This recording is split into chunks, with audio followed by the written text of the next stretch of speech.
It was on this date in 1908, 95 years ago today, that the Cubs defeated the Detroit Tigers 2-0 to wrap up their second straight World Series championship.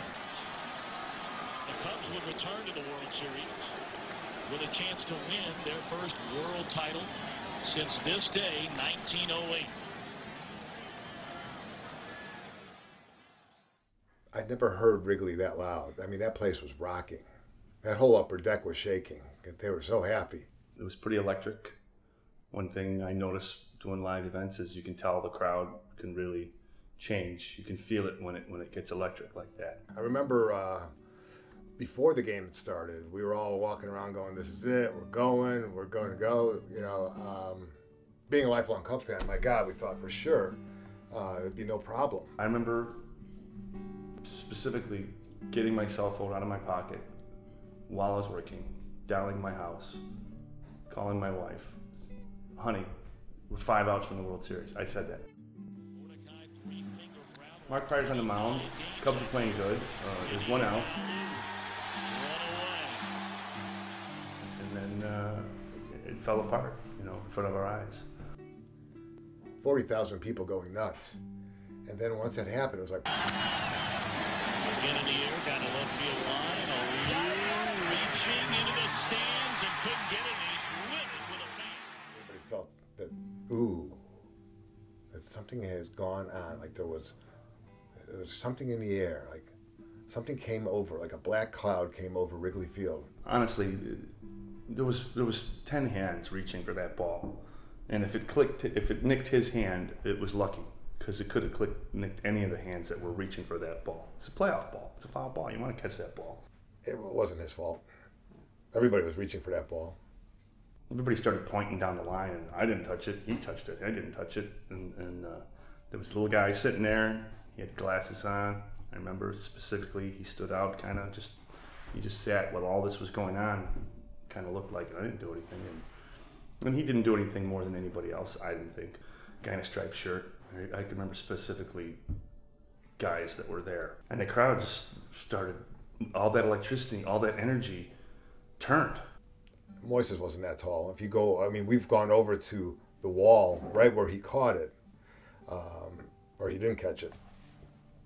And you could tell it was going to fall into the stands. It was going to either fall into the stand or maybe hit the wall. But it wasn't coming in play.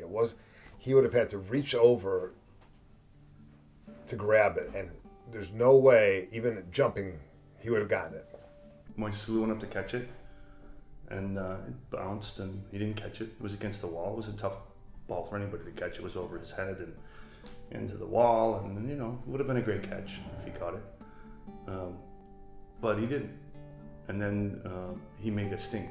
Maybe a loose reaction might have set people off. Moises kept putting his arms up and yelling, and then the crowd started feeding off of that reaction. Like, oh, Lou thinks he should have had it. His reaction was, you know, probably more important than what actually happened. You know, and he was just so upset, like, oh, what are you doing? You know, I could have had it. You know, like he could have had it. Then the announcers pick on him, what's going on. That's awfully close to fan interference right there. I'm surprised someone hasn't thrown that fan onto the field. That is very, very close. And that's a Cub fan who tried to make that catch. Why? And then somebody in our truck obviously starts rolling the replay and seeing that, oh yeah, somebody in the crowd maybe touched the ball. We kept on showing a replay of that incident. We kept on showing that replay. And I was like, oh my God. And yeah, they kept telling Marty to go back and shoot. They kept on telling him to go back and shoot that guy. Shoot that guy. Go back to Bartman. Go back to him. So I'm like, back to Bartman. That him? Yeah, that's him. Okay, good. And sometimes I'd shoot him wide. I don't even want to shoot him tight. No, go in on him. I'm like, oh. And I'm going in on him.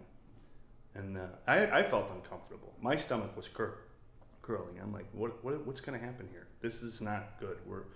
And Jim Lynch, my director, was saying he realized too that we're causing something major here by showing him. Every time we put him on, he's in the monitors at Wrigley. Everybody sees him. Go back to him. Go back to him. It's a story. we kept going back to him over and over and over until they finally had to take him out. You know, it was brutal. I felt sorry for that kid. You know, it's like, oh my God, get him out of there. Finally, they did get him out of there. It was just like, they had to get him out of there because people around him wanted to kill him. It was a lynch mob. They were spitting on him. They were spitting on me because I was shooting him. They were spitting at the camera like they wanted him. When they escorted Steve Bartman out, there was a lot of security there. They were ready. And they had to put a towel over him because they were throwing beers in his direction. They were spitting. They were everything that they could do to make it known how bad it was. Step back! Step back!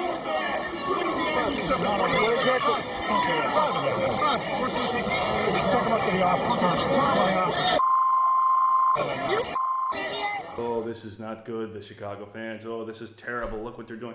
You just showed replay after replay and zoomed in and showed this guy. Your producer's asking me, go back to him. Every pitch, go back to him. You know, we tend to blow things up and beat the living hell out of a story. They did that to Bartman. Everybody jumped on that. Every local station in town jumped on that. You know, whether they were watching the national broadcast or not, that whole play became the focal point. I even know the Channel 9 News, which was the Tribune news station at the time. I don't think that they shied away from that story. I don't think the Tribune shied away from that story. I mean, they got to sell papers, you know, when it comes to business. I'm sure they printed this picture right on the front page like everybody else, that little shot of him sitting there right before he left, because it was my shot. A lot of people took my shot off the TV and took pictures of it and printed it.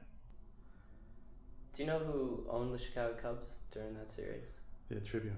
What we were broadcasting to people at home, we were putting that whole Bartman thing into their mind. I mean, that ball, they ended up blowing it up the following year. It's to Cubs fans what the Ring of Power is to Middle Earth, an object causing unimaginable suffering. It's called the Bartman Ball.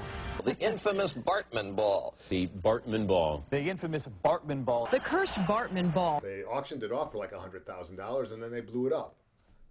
It was ridiculous. They called it the Bartman Ball. Do you think that helped his cause? I don't think so. Do you think it was ultimately Bartman's fault for what happened that inning? No. Why not? How can a person who's a fan in the stands be at fault of a game, you know, that's taking place on the field?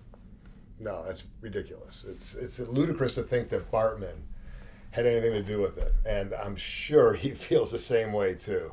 You can't blame the fan, no matter what. I don't care what happened. Did that play change everything? Yes, I think it did, because the energy in the crowd. But the players are professionals. They should have stuck with it. Somebody should have come out and talked to Pryor, Dusty Baker. Somebody should have calmed the infield down, brought everybody in and said, okay, shake it off.